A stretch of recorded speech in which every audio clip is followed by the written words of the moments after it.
Bharathiar University, Distance Education, BA English, 3rd year, Mass Communication and Journalism in India. ഈ ഒരു പേപ്പറിലെ information machinery മുതലാണ് നമ്മൾ ഈ വീഡിയോയിൽ എക്സ്പ്ലെയിൻ ചെയ്യുന്നത്. പാർട്ട് 1ഉം 2ഉം ആയിട്ട് ഇതിന് മുമ്പത്തെ ഭാഗങ്ങൾ ഇട്ടിട്ടുണ്ട്. അത് ഒന്ന് ചെക്ക് ചെയ്യുക, ചാനലുണ്ടാകും. അതുപോലെ ഭാരതിയാർ യൂണിവേഴ്സിറ്റി BA ഇംഗ്ലീഷിൻ്റെ ഫസ്റ്റ് ഇയറിൻ്റെ കുറച്ചും സെക്കൻഡ് ഇയറിൻ്റെ ചാപ്റ്റേഴ്സ് എക്സ്പ്ലെയിൻ ചെയ്തിട്ടുണ്ട്. അതിൻ്റെ പ്ലേലിസ്റ്റ് കമൻറ്റ് ബോക്സിൽ പിൻ ചെയ്ത് വെക്കാം. അത് ആവശ്യമുള്ളവർ അതൊന്ന് ചെക്ക് ചെയ്യാം. അപ്പം പേജ് നമ്പർ 9 ഇൻഫർമേഷൻ മെഷീനറി അവിടെ മുതലാണ് ഈ വീഡിയോയിൽ പറയുന്നത്. വിവരയന്ത്രങ്ങൾ.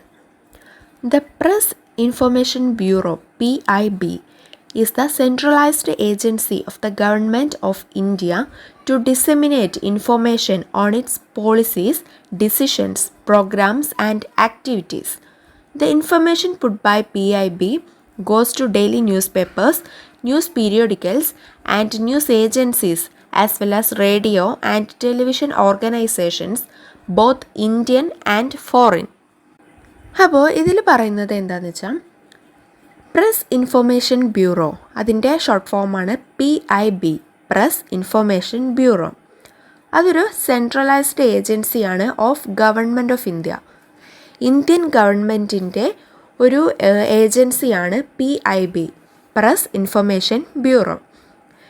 ഇത് പ്രവർത്തിക്കുന്നത് ഗവൺമെൻറ്റിൻ്റെ ആക്ടിവിറ്റീസ്, പ്രോഗ്രാംസ്, ഡിസിഷൻസ്, പോളിസീസ് ഇതൊക്കെ പ്രചരിപ്പിക്കാൻ വേണ്ടിയിട്ടാണ്. അതായത് ഗവൺമെൻറ്റിൻ്റെ തീരുമാനങ്ങൾ, നയങ്ങൾ, പരിപാടികൾ, ആക്ടിവിറ്റീസ്, പ്രവർത്തനങ്ങൾ ഇതൊക്കെ ഇതിനെയൊക്കെ കുറിച്ചുള്ള വിവരങ്ങൾ പ്രചരിപ്പിക്കാൻ വേണ്ടിയുള്ള ഗവൺമെൻറ് ഓഫ് ഇന്ത്യയുടെ, ഇന്ത്യൻ ഗവൺമെൻറ്റിൻ്റെ ഒരു സെൻട്രലൈസ്ഡ് ഏജൻസിയാണ് എന്ത്? Press information bureau, PIB. ഈ PIB കൊടുക്കുന്ന ഇൻഫർമേഷൻസ്, ആ ഒരു വിവരങ്ങൾ daily news papers, news periodicals, news agencies, അതായത് ഈ റേഡിയോ, ടെലിവിഷൻ പോലെയുള്ള ന്യൂസ് ഏജൻസീസ് ഇതൊക്കെ വഴി ഈ ഒരു ഇൻഫർമേഷൻ ഡിസെമിനേറ്റ് ചെയ്യപ്പെടും, അതായത് പ്രചരിപ്പിക്കപ്പെടും. ഇത് ഇന്ത്യയിലാണെങ്കിലും ഫോറിനിലാണെങ്കിലും ഇവർ തന്നെയാണ് ചെയ്യുന്നത്. അതായത് ഇന്ത്യൻ ഗവൺമെൻറ്റുമായി ബന്ധപ്പെട്ട എല്ലാ കാര്യങ്ങളും, ഈ പറഞ്ഞ കാര്യങ്ങളൊക്കെ എത്തിക്കുന്നത്, ഇത് പ്രചരിപ്പിക്കുന്നത് പ്രസ് ഇൻഫർമേഷൻ ബ്യൂറോ ആണ്. ഇനി next awards in printing or journalism. Journalism അല്ലെങ്കിൽ പ്രിൻറ്റിങ്ങിലുള്ള അവാർഡുകൾ, പുരസ്കാരങ്ങളാണ് പറയുന്നത്. To provide encouragement and incentives to those engaged in graphic arts and to improve the technique and standards of printing, the Directorate of Advertising and Visual Publicity, Ministry of Information and Broadcasting conducts annual All India competition for the National Award for Excellence in Printing and Designing of Books and Publications.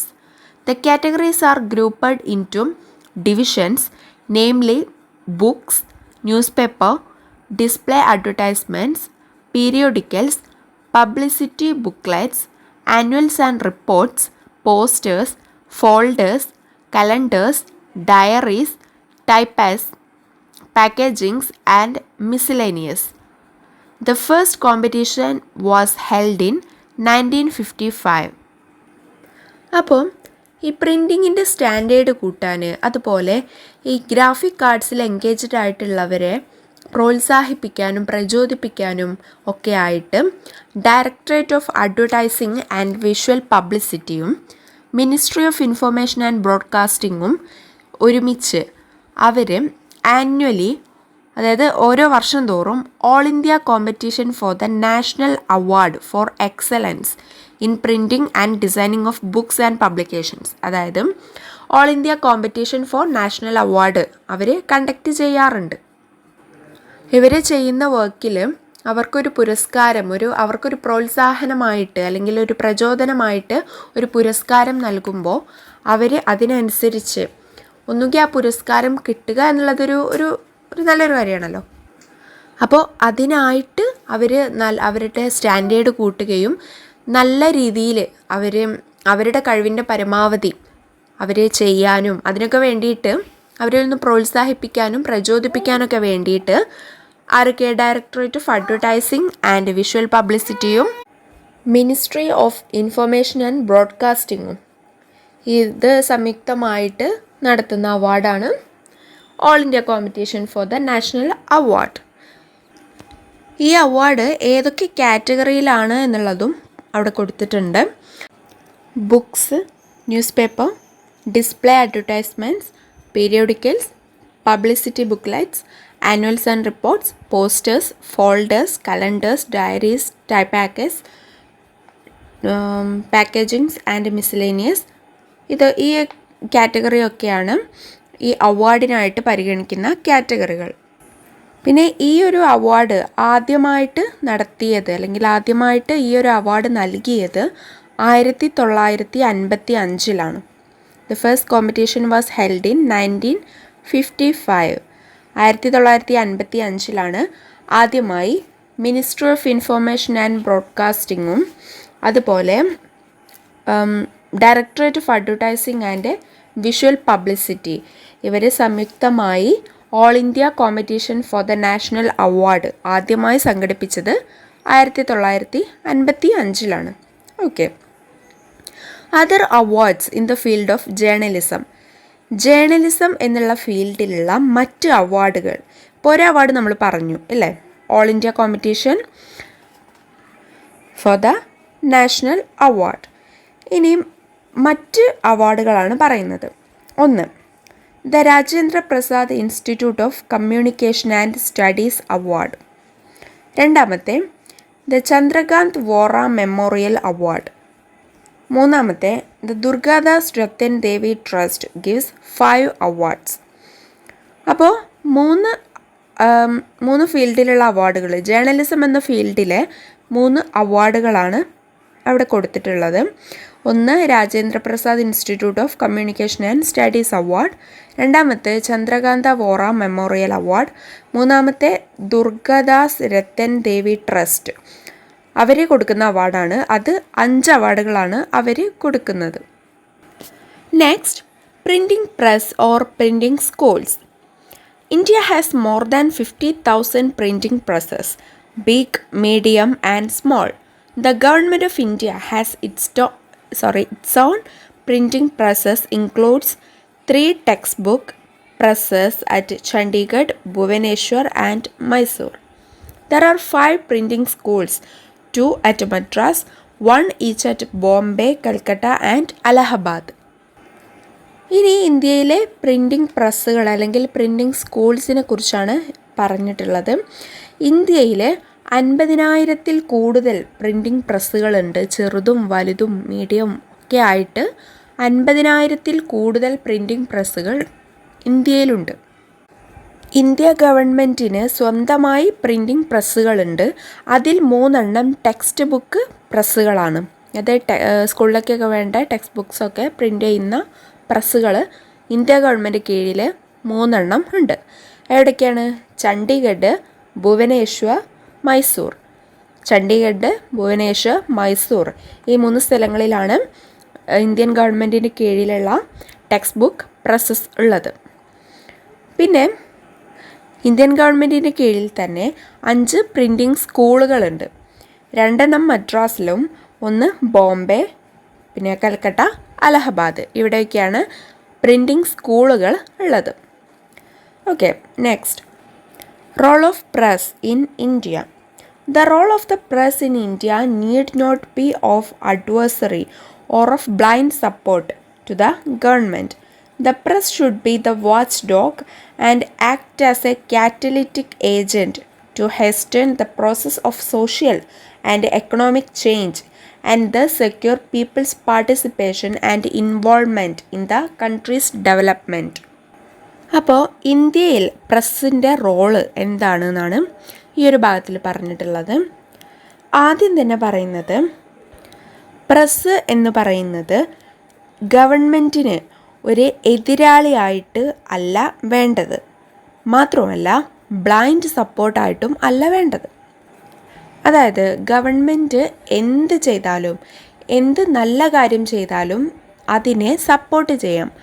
പക്ഷേ അതിനിടയിൽ എന്തെങ്കിലും ഒരു മോശം കാര്യം അത് government ചെയ്താൽ അപ്പോഴും അതിനെ പോയി സപ്പോർട്ട് ചെയ്യരുത്. അപ്പോൾ എന്താ വേണ്ടേ? അതിനെ എതിർക്കണം.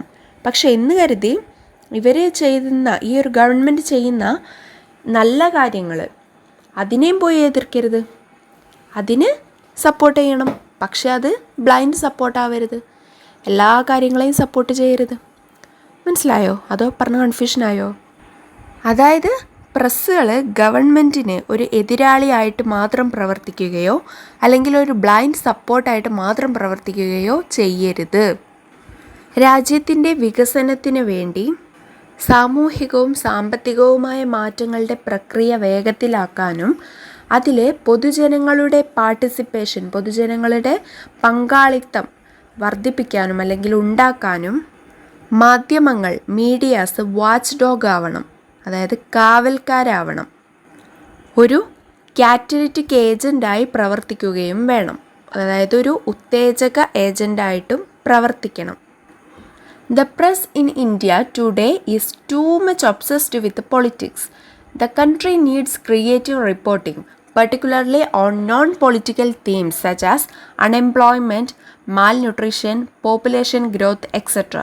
The emphasis should be not on what the public wants, but what it needs. Reporting should provide adequate local coverage and cover human activities in factories, farms, schools, and universities. There is a great scope for regional, local, and small paper in India, and they should receive all encouragement and support. In the present stage of country's development, there is also need for economic and development journalism, which is still in its infancy. This press, in order to function efficiently, also needs well-paid and well-trained journalists to report events, particularly from small towns and rural areas. Credibility is the lifeblood of communication. Whatever is given out by the media is believed only if dissent is permitted. Otherwise, any message received through oral communication would be more acceptable.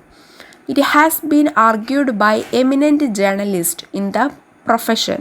The present system of accreditation of journalists, government's allocation of newsprint, and fixation of advertisement rates favors to journalists in the form of perquisites such as subsidized housing, medical facilities, etc., and heavy dependence of the press on official releases, etc., stands in the way, making the press in India an independent and impartial instrument of communication of news and views. അപ്പം ഇന്ത്യയിലെ മാധ്യമങ്ങൾ, ഇന്ത്യയിലെ press ഇന്ന് പൊളിറ്റിക്സിൽ, രാഷ്ട്രീയത്തിൽ ഭയങ്കരമായിട്ട് വളരെയധികം obsessed ആണ്. അതിൽ രാഷ്ട്രീയത്തിലാണ് ഇപ്പോൾ മിക്ക പ്രസ്സുകളും ഉള്ളത്. കൺട്രിക്ക്, ഒരു രാജ്യത്തിന് ക്രിയേറ്റീവായിട്ടുള്ള റിപ്പോർട്ടിംഗ് ആണ് ആവശ്യമുള്ളത്. പ്രത്യേകിച്ച് അൺഎംപ്ലോയ്മെൻറ്റ്, തൊഴിലില്ലായ്മ, മാൽന്യൂട്രീഷൻ, പോഷകാഹാരക്കുറവ്, പോപ്പുലേഷൻ ഗ്രോത്ത്, ജനസംഖ്യാ പെരുപ്പം തുടങ്ങിയ വിഷയങ്ങളിൽ തുടങ്ങിയ നോൺ പൊളിറ്റിക്കൽ തീംസിൽ, രാഷ്ട്രീയേതര വിഷയങ്ങളിലുകൂടി റിപ്പോർട്ടിംഗ് ആവശ്യമാണ്. പൊതുജനങ്ങൾക്ക് എന്താണ് വേണ്ടത് എന്നതിലല്ല, എന്താണ് ആവശ്യമുള്ളത് എന്നതിലല്ല, എന്താണ് അത്യാവശ്യമുള്ളത് അതിൽ കേന്ദ്രീകരിക്കണം എന്നാണ് പറയുന്നത്. ആവശ്യത്തിൻ്റെയും അത്യാവശ്യത്തിൻ്റെയും വ്യത്യാസം എന്താണെന്ന് അറിയുമെന്ന് വിചാരിക്കുന്നു. ഇനി അറിയാത്തവർക്കായിട്ടൊന്ന് പറഞ്ഞുതരാം. ഇപ്പം നമ്മൾ മനുഷ്യർ, നമ്മൾക്ക് ഈ ഭൂമിയിൽ ജീവിക്കണമെങ്കിൽ ശ്വസിക്കണം. അങ്ങനെ ശ്വസിക്കണമെങ്കിൽ വായു വേണം. അങ്ങനെ വായു ഇല്ലാത്ത സ്ഥലത്ത് നമ്മൾ പോയി അവിടെ നമുക്ക് നിൽക്കാൻ കഴിയില്ല, ഇല്ലേ? അപ്പോൾ നമ്മൾ ഈ ഭൂമിയിൽ ജീവിക്കുമ്പോൾ നമ്മൾ ശ്വസിക്കണം, വായു വേണം, ഈ കാര്യങ്ങളൊക്കെ അത് നമ്മുടെ ആവശ്യങ്ങളല്ല, അത് അത്യാവശ്യമാണ്. നമ്മൾ ജീവിക്കണമെന്നുണ്ടെങ്കിൽ എന്താണ്, അത് അത്യാവശ്യമാണ്. ഇനി ആവശ്യം എന്ന് പറയുമ്പോൾ അത് ഏകദേശം ഈ ഒരു എക്സാമ്പിൾ തന്നെ പറയാം. നമ്മൾ ഫുഡൊന്നും കിട്ടാത്ത ഒരു സ്ഥലത്ത് നമ്മൾ എത്തിപ്പെട്ടു. നമ്മൾ അത്യാവശ്യം ഫുഡ് നേരത്തെ കഴിച്ചിട്ടുണ്ടായിരുന്നു, പക്ഷെ ആ ഒരു ദിവസത്തേക്ക് നമുക്ക് ഫുഡൊന്നും കിട്ടിയില്ല. അപ്പോൾ അത് ഒരു അത്യാവശ്യമല്ല. ഒരു ദിവസമൊക്കെ നമുക്ക് ഫുഡ് കഴിക്കാതെ നിൽക്കാൻ കഴിയും. പക്ഷേ അത്യാവശ്യമായിട്ടുള്ള എന്താണ്, വായു ഇല്ലാതെ നമുക്ക് നിൽക്കാൻ കഴിയില്ല. അപ്പോൾ വായു അത്യാവശ്യവും ഫുഡ് ആവശ്യവും. പക്ഷെ വേറൊരു സെൻസിലെടുത്ത് നോക്കുമ്പോൾ ഫുഡ് അത്യാവശ്യവുമാണ്. ഓക്കെ. പിന്നെ പറയുന്നത് പ്രസ്സുകൾ ഈ ലോക്കൽ ഏരിയാസിലൊക്കെ, പ്രാദേശികമായിട്ടുള്ള സ്ഥലങ്ങളിലുള്ള ഈ സ്കൂളുകൾ, യൂണിവേഴ്സിറ്റികൾ, ഫാക്ടറികൾ, ഫാമുകൾ, ഇവിടേക്കുള്ള ഹ്യൂമൻ ആക്ടിവിറ്റീസ്, മനുഷ്യൻ്റെ പ്രവർത്തനങ്ങളിലുള്ള ലോക്കൽ കവറേജ്, അതിൻ്റെയൊക്കെ ഒരു കവറേജ് വേണം. അതായത് അതിനെയൊക്കെ കുറിച്ചുള്ള റിപ്പോർട്ടിംഗ് വേണം. ഇന്ത്യയിൽ വലുതും ചെറുതുമായ പത്രങ്ങൾക്കുള്ള സാധ്യതകളുണ്ട്. അതിനൊക്കെ പ്രോത്സാഹനം നൽകണം. പത്രങ്ങൾ മാത്രമല്ല, പ്രസ്സുകളാണെങ്കിലും, മീഡിയാസ്, ടെലിവിഷൻ പോലെയുള്ള മീഡിയാസൊക്കെ. രാജ്യത്തിൻ്റെ വികസനത്തിൻ്റെ ഇന്നത്തെ ഈ ഒരു ഘട്ടത്തിൽ അതിൻ്റെ ശൈശവാവസ്ഥയിൽ തുടരുന്ന ഇൻഫാൻസി സ്റ്റേജിലുള്ള പത്രപ്രവർത്തനം, അതിൻ്റെ വികസനം അത്യാവശ്യമാണ്. ഈ പ്രസ് കാര്യക്ഷമമായി പ്രവർത്തിക്കുന്നതിന് വേണ്ടി പ്രത്യേകിച്ച് ചെറിയ ടൗണിൽ നിന്നും ഗ്രാമപ്രദേശത്തു നിന്നും ഒക്കെ ഇവൻറ്റുകൾ റിപ്പോർട്ട് ചെയ്യാൻ വെൽ പെയ്ഡും വെൽ ട്രെയിൻഡും, അതായത് നല്ല ശമ്പളവും അതുപോലെ നല്ല പരിശീലനവും ഒക്കെ നേടിയ പത്രപ്രവർത്തകരും ആവശ്യമാണ് ഇങ്ങനെയുള്ള ഇവൻറ്റുകളൊക്കെ റിപ്പോർട്ട് ചെയ്യാനായിട്ട്. കമ്മ്യൂണിക്കേഷൻ്റെ ലൈഫ് ബ്ലഡാണ് ക്രെഡിറ്റബിലിറ്റി, കടപ്പാട് അല്ലെങ്കിൽ വിശ്വാസ്യത. ഇത് കമ്മ്യൂണിക്കേഷൻ്റെ, ആശയവിനിമയത്തിൻ്റെ ജീവരക്തമാണ്. മീഡിയാസ് നൽകുന്ന എന്തും വിയോജിപ്പ് അനുവദിച്ചാൽ മാത്രമേ ബിലീവ് ചെയ്യുകയുള്ളൂ, വിശ്വസിക്കുകയുള്ളൂ. അല്ലാത്ത പക്ഷം വാക്കാലുള്ള കമ്മ്യൂണിക്കേഷനിലൂടെ ലഭിക്കുന്ന ഏത് സന്ദേശവും കൂടുതൽ സ്വീകാര്യമായിരിക്കും. ഈ ഒരു കാര്യം ഉയർന്ന മാധ്യമപ്രവർത്തകർ വാദിച്ച ഒരു കാര്യമാണ്. ഈ പ്രസൻറ്റ് സിസ്റ്റത്തിലെ, ഇപ്പോഴുള്ള ആ ഒരു സിസ്റ്റത്തിലെ ജേർണലിസ്റ്റുകളുടെ അക്രഡിഷൻ, അതുപോലെ ന്യൂസ് പ്രിൻറ്റിൻ്റെയും അഡ്വർടൈസ്മെൻറ്റ് റേറ്റിൻ്റെയൊക്കെ ഗവൺമെൻറ്റിൻ്റെ ഒരു അലോക്കേഷൻ, അതുപോലെ താമസ സൗകര്യങ്ങൾ, മെഡിക്കൽ സൗകര്യങ്ങൾ തുടങ്ങിയ പെൻക്വിസിറ്റുകളുടെ രൂപത്തിൽ പത്രപ്രവർത്തകർക്ക് അനുകൂലമായിട്ടുള്ള രീതിയുണ്ട്. എന്നാൽ ഒഫീഷ്യൽ റിലീസുകളിൽ പത്രത്തിൻ്റെയൊക്കെ ആശ്രിതത്വം അത് തടസ്സമാവുന്നുണ്ട്. വാർത്തകളുടെയും വീക്ഷണങ്ങളുടെയും ആശയവിനിമയത്തിനുള്ള സ്വാതന്ത്ര്യവും നിഷ്പക്ഷമായ ഉപകരണവുമാണ് ഇന്ത്യയിലെ മാധ്യമങ്ങൾ. ഓക്കെ, അപ്പോൾ ഈ ഒരു ഭാഗത്തിൽ പറഞ്ഞിട്ടുള്ളത് role of press in India. ഈ ഭാഗത്തിൽ പറഞ്ഞിട്ടുള്ളത് പ്രസ്സുകൾ ഗവൺമെൻറ്റിൻ്റെ ബ്ലൈൻഡ് സപ്പോർട്ട് ആവരുത്, അതുപോലെ അഡ്വൈസറി ആവരുത്, എപ്പോഴും എതിർക്കുക, അങ്ങനെയുള്ള ഒരു എതിരാളിയും ആവരുത്. ആളുകളിലേക്ക് ചെന്ന് എന്താണ് കാര്യം, അവർക്ക് ഒരു വ്യക്തമായിട്ടുള്ള ഒരു വീക്ഷണം അല്ലെങ്കിൽ അവർക്ക് വ്യക്തമായിട്ടുള്ള ഒരു ഒപ്പീനിയൻ, ഒരു അഭിപ്രായം ഉണ്ടാക്കിയെടുക്കുക. അത് പത്രത്തിൻ്റെ അല്ലെങ്കിൽ പ്രസ്സിൻ്റെയൊക്കെ ഒരു ധർമ്മമാണ്. അതിൽ കൺട്രിയുടെ, രാജ്യത്തിൻ്റെ വികസനത്തെയൊക്കെ ബാധിക്കുന്നുണ്ട്. അതുപോലെ ജനങ്ങളിലെ ജനസംഖ്യ, നമ്മൾ മൊത്തം ജനസംഖ്യയുടെ പങ്കാളിത്തം, ജനങ്ങളുടെ പങ്കാളിത്തം, ഇതൊക്കെ ഒരു രാജ്യത്തിൻ്റെ വികസനത്തിൽ പ്രധാനപ്പെട്ട കാര്യങ്ങളാണ്. ഇതിൽ പങ്കുവഹിക്കേണ്ടത് പ്രസ്സുകളാണ്. പിന്നെ അതിനുശേഷം പറഞ്ഞിട്ടുള്ളത് പ്രസ്സിൻ്റെയൊക്കെ ഇന്നത്തെ അവസ്ഥ. ഇന്ന് പൊളിറ്റിക്കലി മാത്രമേ പല പ്രസ്സുകളും, എല്ലാതും എന്ന് പറയുന്നില്ല, പല പ്രസ്സുകളും ഇന്ന് പൊളിറ്റിക്കലിയാണ് എന്ത് ചെയ്യുന്നത്, അവരുടെ ഒരു ലാഭത്തിനായിട്ട്, ഒന്നുകിൽ ഭരിക്കുന്ന പാർട്ടി അല്ലെങ്കിൽ എതിർ പാർട്ടി, അങ്ങനെയൊക്കെ ആയിട്ട് അവർക്കൊരു പൊളിറ്റിക്കൽ ആ ഒരു ഇമേജാണ് പല പ്രസ്സുകൾക്കും ഇന്നുള്ളത്. നമ്മൾ അത്യാവശ്യമായിട്ടുള്ള ജനങ്ങൾക്ക് അത്യാവശ്യമായിട്ടുള്ള പല കാര്യങ്ങളിലും കൂടി മാധ്യമങ്ങൾ ശ്രദ്ധ കേന്ദ്രീകരിക്കേണ്ടതുണ്ട്. അതിന് നന്നായിട്ട് എഡ്യൂക്കേറ്റഡ് ആയിട്ടും നല്ലതായിട്ട് ട്രെയിൻഡ് ആയിട്ടൊക്കെയുള്ള നല്ല ജേർണലിസ്റ്റുകളെ ഈ ഇവൻറ്റൊക്കെ റിപ്പോർട്ട് ചെയ്യാനായിട്ട് വേണം. അപ്പോൾ അങ്ങനെയൊക്കെയുള്ള കാര്യങ്ങളാണ് ഇവിടെ പറഞ്ഞിട്ടുള്ളത്. ഇനി നെക്സ്റ്റ് സെക്കൻഡ് പ്രസ് കമ്മീഷൻ, രണ്ടാമത്തെ press commission. Okay, on 18th May 1978, Government of India appointed the Second Press Commission for a comprehensive and in-depth examination of the state of the Indian press and the steps that need to be taken for its development on sound and healthy lines. The appointment of the Second Press Commission became necessary since the Indian press had undergone several changes, had taken new strides and acquires an added significance with a continuously expanding readership. അപ്പോൾ 1978 May 18 Indian government ഒരു second press കമ്മീഷനെ appoint ചെയ്തു. എന്തിനാണ്? മാധ്യമങ്ങളുടെ comprehensive and in-depth എക്സാമിനേഷന് വേണ്ടിയിട്ട്, സമഗ്രവും ആഴത്തിലുള്ളതുമായ പരിശോധനയ്ക്ക് വേണ്ടിയിട്ട് of media of Indian press. Okay, മികച്ചതും ആരോഗ്യകരമായിട്ടുള്ള രീതിയിൽ ഇതെങ്ങനെ പ്രവർത്തിക്കണം എന്നതിനെക്കുറിച്ചാണ് അതിൽ മെയിനായിട്ടുള്ള ചർച്ച വന്നിരുന്നത്. ഇന്ത്യൻ പ്രസ് ഒരുപാട് മാറ്റങ്ങൾക്ക് വിധേയമായതിനാൽ ഒരു സെക്കൻഡ് പ്രസ് കമ്മീഷൻ നിയമിക്കേണ്ടതായിട്ട് നെസസറി ആയി, അതായത് അത്യാവശ്യമായി വന്നു.